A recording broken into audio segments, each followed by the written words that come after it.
El día de hoy vamos a hablar acerca de Cornelius Vanderbilt. Él nació el 27 de mayo del 74. Es de las personas más ricas de todo Estados Unidos en toda su historia. Haz de cuenta que, para más o menos medir, Rockefeller fue el más rico en toda la historia de Estados Unidos y Vanderbilt fue el segundo más rico. Haz de cuenta que la fortuna de Vanderbilt es como si fuera 4 veces la fortuna actual de Slim. Por ejemplo, Rockefeller se aproxima que más o menos la fortuna actual de Slim era 5 veces mayor. ¿Por qué? Porque ellos fueron casi los que crearon a todo Estados Unidos.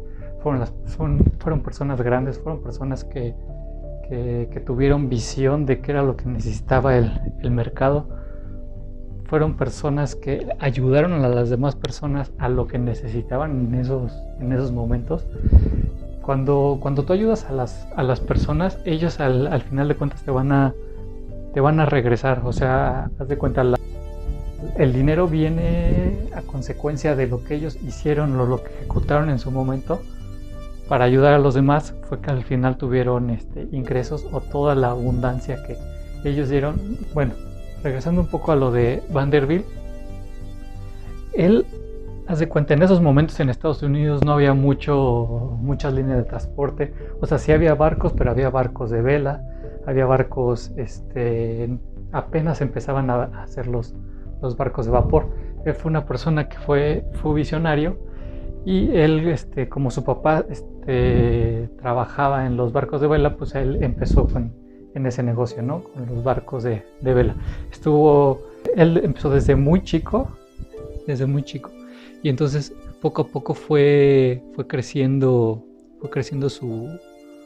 su capital hasta que le alcanzó para comprar su primer barco de vela, que le costó aproximadamente unos $100,000 de la actualidad. Y bueno, no sabe bien si se los prestaron o si lo consiguió, pero ya llevaba más de 5 años trabajando. Pero entonces él tenía siempre sus objetivos claros, ¿no? Su objetivo siempre fue crecer lo más que se pudiera, ayudando a las demás personas. Entonces él llegó a cierto punto donde quiso crecer, donde pues ya se tenía que separar de su papá. Empezó con su primer barco. De ahí no se lo gastó. No era una persona que se la iba a bares, no era una persona que más bien era una persona que cuidaba su dinero, o sea, no lo malgastaba, y con eso le alcanzó para poder comprar su segundo barco, y así fue teniendo una flotilla de aproximadamente 100 barcos. Después de eso, vio que el mercado ya estaba cambiando, o sea, estaban quitando los de vela y empezaban los de vapor.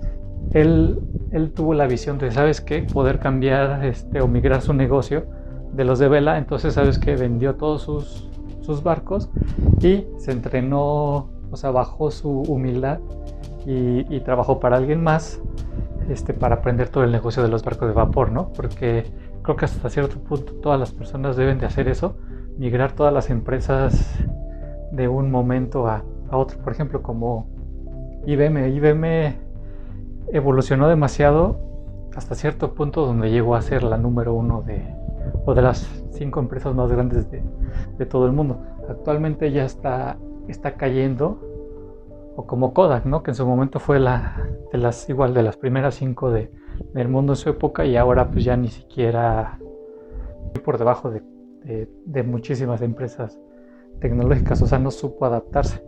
Y es, por ejemplo, algo que hay que destacarle a esta persona. Vio que ya, o sea, ya no podía seguir generando las mismas ganancias por mucho tiempo si se quedaba en ese negocio. Entonces él fue muy humilde, vendió todo, trabajó para alguien más y aprendió del negocio nuevo. Entonces, bueno, él llegó y dijo, ¿sabes? Quiero tener barcos de vapor. Aprendió el negocio, se metió a hacerlo. Él igual fue cuando adquirió el conocimiento, se asoció con la persona que lo trató, y juntos formaron una asociación para comprar más barcos de vapor, consiguiendo una flotilla muy muy grande. Y después de eso, aparte de eso, ayudó a la gente a tener nuevas rutas. O sea, consiguió nuevas rutas. Por ejemplo,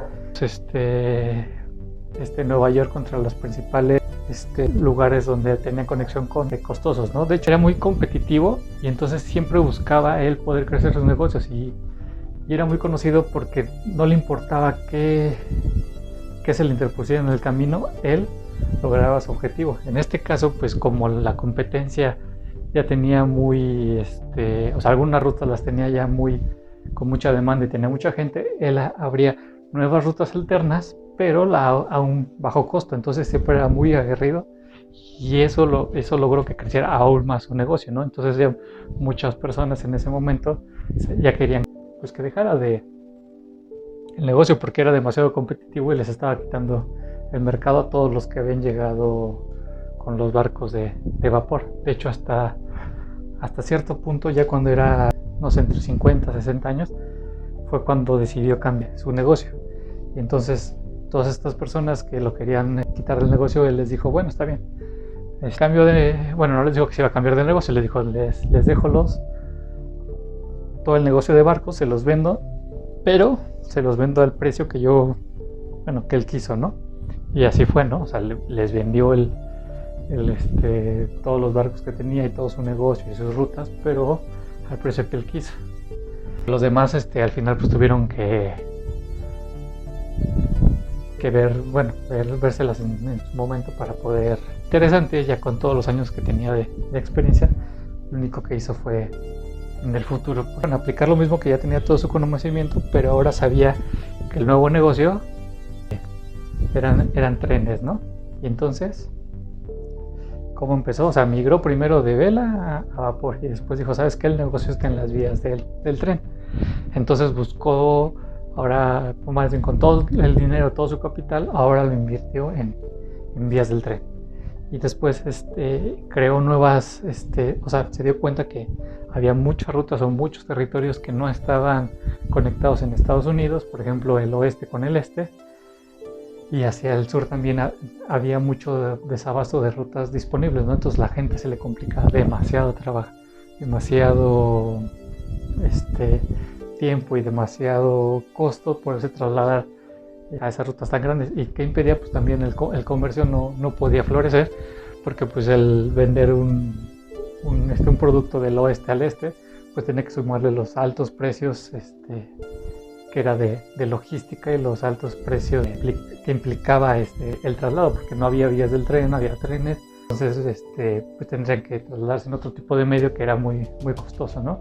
Entonces él lo que hizo fue, ¿sabes qué? Implementó muchas rutas y ya era conocido por sus rutas de barcos, y entonces la gente dijo, no, pues que da los mejores precios para cuando me quiero yo trasladar de un sitio a un sitio B. Y entonces, ¿qué hizo? Les ayudó a las personas a poder ofrecer cualquier producto que vendieran, casi desplazarlo a todo Estados Unidos. ¿Y eso qué logró? Que al final tuvieran poder vender sus productos a todo Estados Unidos a un precio económico, para el cliente final pues no era tan caro. Y entonces, ¿qué hizo? Eso impulsó la economía, toda la economía de Estados Unidos.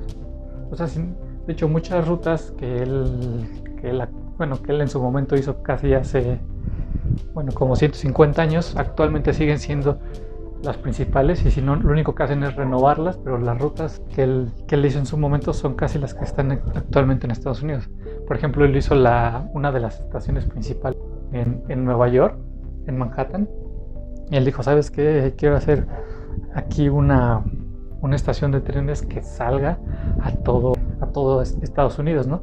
Y es de las principales estaciones en todo Estados Unidos. Después colapsó y tuvieron que volverla a hacer, pero de hecho ahí está una estatua de él en esa estación. Gracias a que ayudó a tantas personas, al final se lo retribuyeron y por eso también fue la segunda persona más del mundo. Si quieren escuchar un poco más acerca de estos temas, pueden suscribirse al canal y nos vemos a la próxima. Gracias.